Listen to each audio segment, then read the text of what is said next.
Bismillahirrahmanirrahim. Assalamualaikum warahmatullahi wabarakatuh.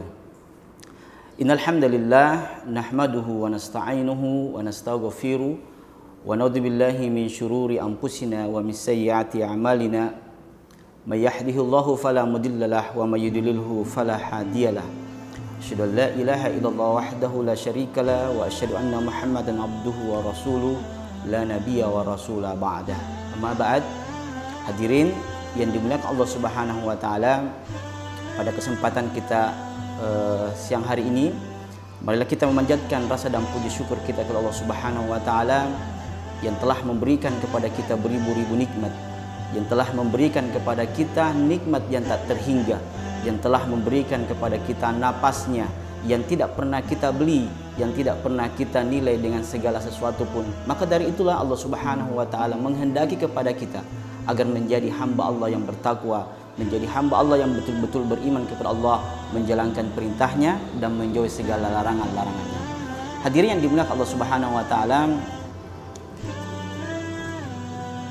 di dalam salah satu tafsir Ibnu Katsir dijelaskan bahwasanya salah seorang sahabat Nabi SAW, yaitu Umar bin Khattab, pernah ditanya oleh sahabat lain, yaitu Ubay bin Ka'ab.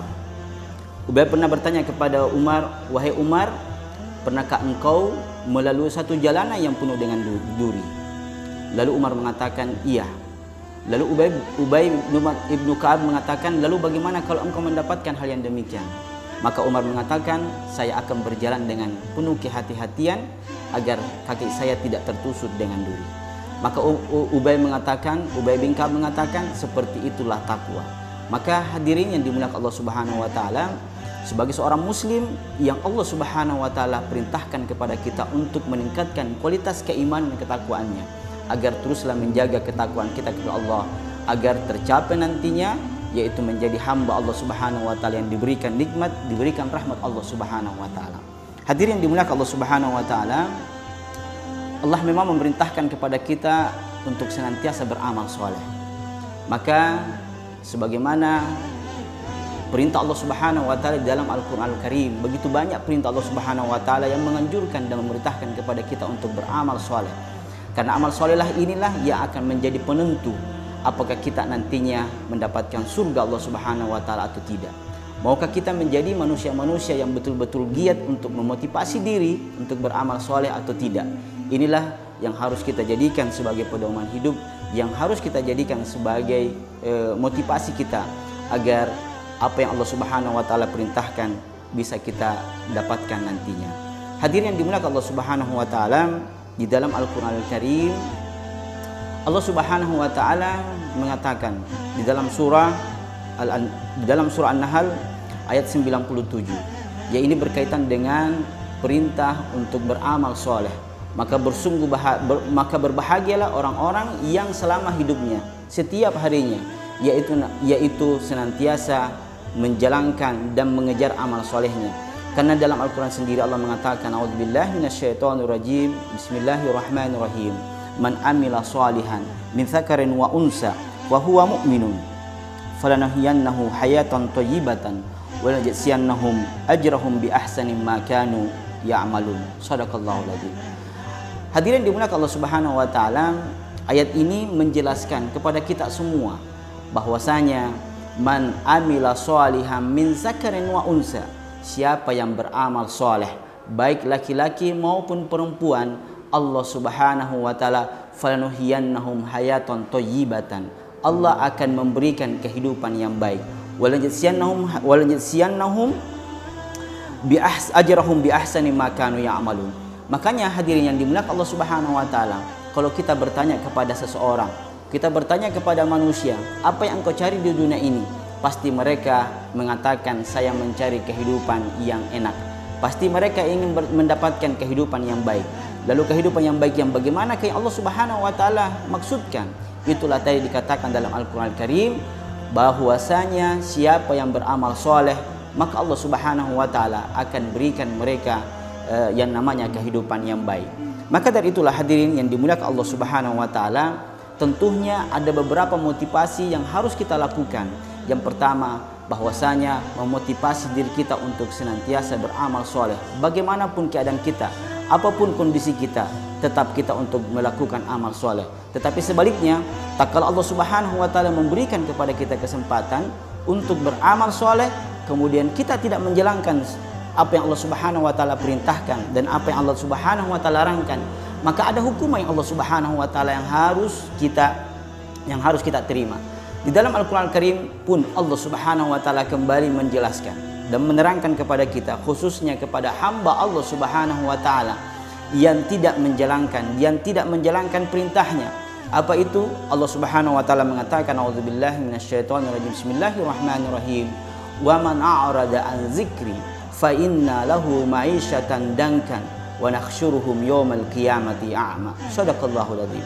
Inilah gambaran dan balasan Allah Subhanahu wa Ta'ala kepada hamba Allah Subhanahu wa Ta'ala yang semasa hidupnya tidak mau menjalankan perintah Allah Subhanahu wa Ta'ala.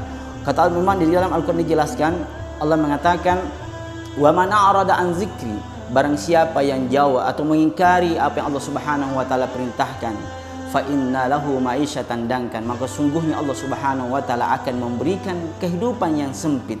Wa nakhsyurhum yaumal qiyamati a'ma, maka suatu saat nantinya tak kala Allah Subhanahu wa Ta'ala membangkitkan mereka, maka Allah Subhanahu wa Ta'ala akan membangkitkan mereka dalam keadaan buta.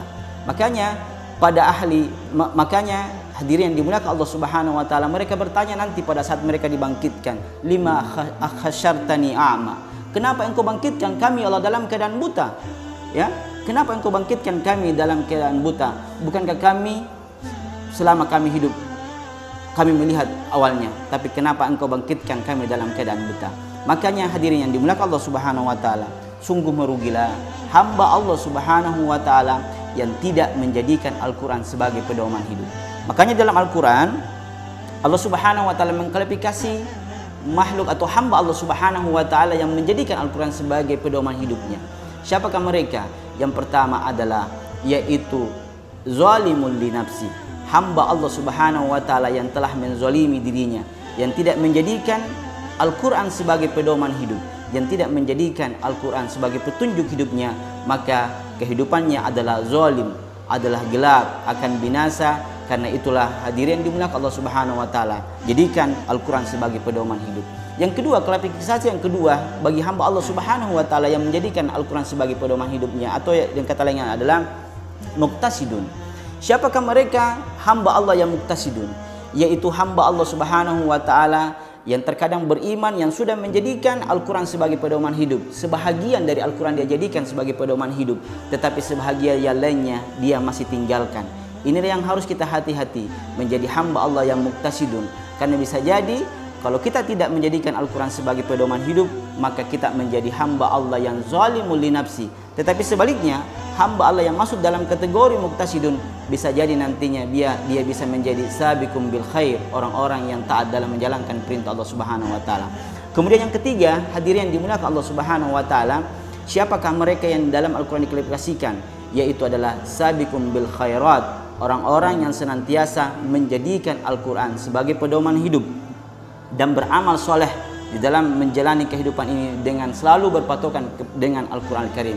Maka dari itulah ini yang harus kita jadikan. Al-Quran itulah jadikan sebagai pedoman hidup. Maka sekali lagi saya katakan, sungguh merugilah hamba Allah Subhanahu wa Ta'ala yang tidak menjadikan Al-Quran sebagai pedoman hidupnya. Cukup hanya ini penyampaian dari saya. Nasrun minallah fatun qarib wa basyiril mu'minin. Assalamualaikum warahmatullahi wabarakatuh.